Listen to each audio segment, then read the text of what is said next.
9100 fiches de paye. C'est en effet le premier employeur public, et c'est sur plusieurs départements largement le premier employeur public. Non. On n'a pas de mal à recruter. Non, pas du tout.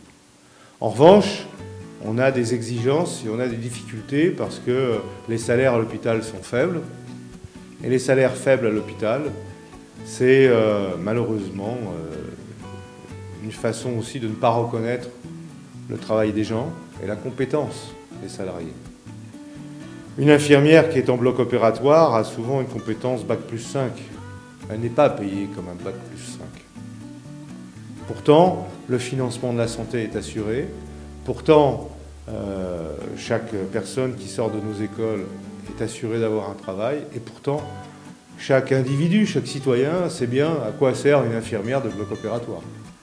Il ne connaît pas son métier, mais il sait à quoi elle est employée, quelle est sa vocation, quelle est sa mission.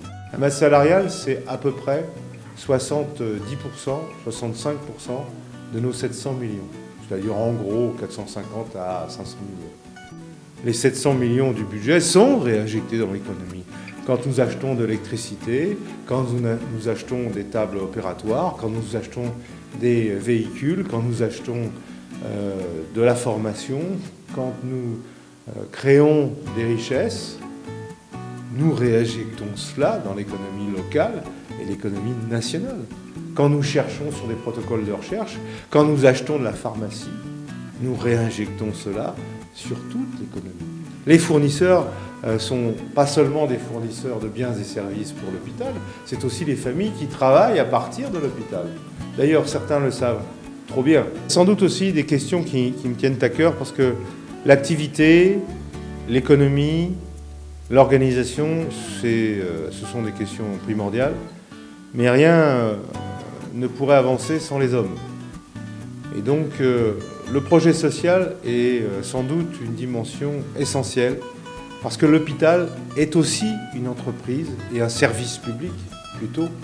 Je préférerais qu'on insiste sur la notion de service public que d'entreprise, mais c'est aussi un service public fondé sur les compétences, les hommes, la synergie entre les différents acteurs. Et c'est extrêmement compliqué.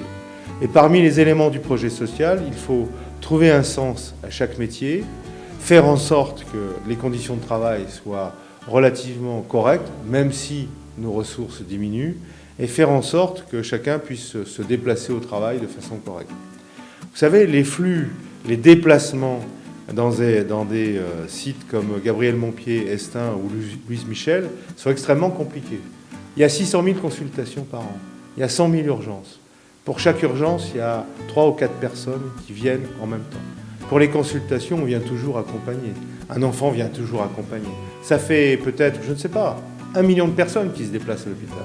Donc on est en train de travailler avec les transports, le syndicat mixte des transports de Clermont, pour essayer de bâtir un plan de déplacement qui soit un peu mieux organisé aux horaires des travailleurs, aux horaires des consultations et aux horaires de ceux qui se déplacent à l'hôpital. Et puis tout le monde sait que le problème du parking, c'est un problème récurrent dans tous les hôpitaux français. Donc on essaye aussi de travailler sur ces questions-là. Changer de paradigme. À Estaing, le parking est payant. À Gabriel Montpied, le parking n'est pas payant.